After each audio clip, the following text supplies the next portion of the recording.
السلام عليكم ورحمة الله وبركاته. أعوذ بالله من الشيطان الرجيم.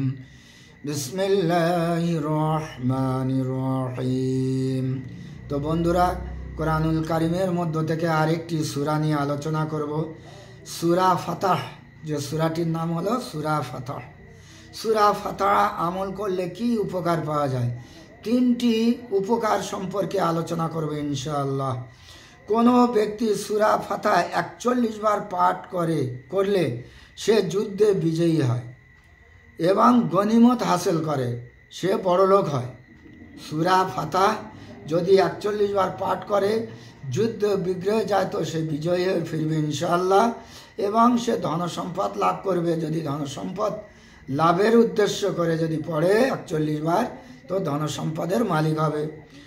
2 নম্বর, সূরা রমজানের নবচন্দ্র অর্থাৎ চন্দ্র মাসের 9 তারিখে ওই চাঁদের দিকে লক্ষ্য করে যদি এই সূরা তেলাওয়াত করে, সারা বছর কোনো বিপদ আপদ তার উপর আসবে না।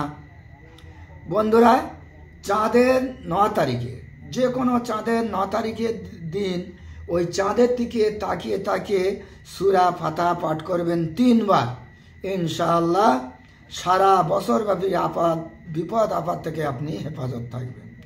3 নম্বরে এই সূরা নকশালিকের সঙ্গে রাখলে হিংসুদের হিংসা থেকে নিরাপদে থাকবেন।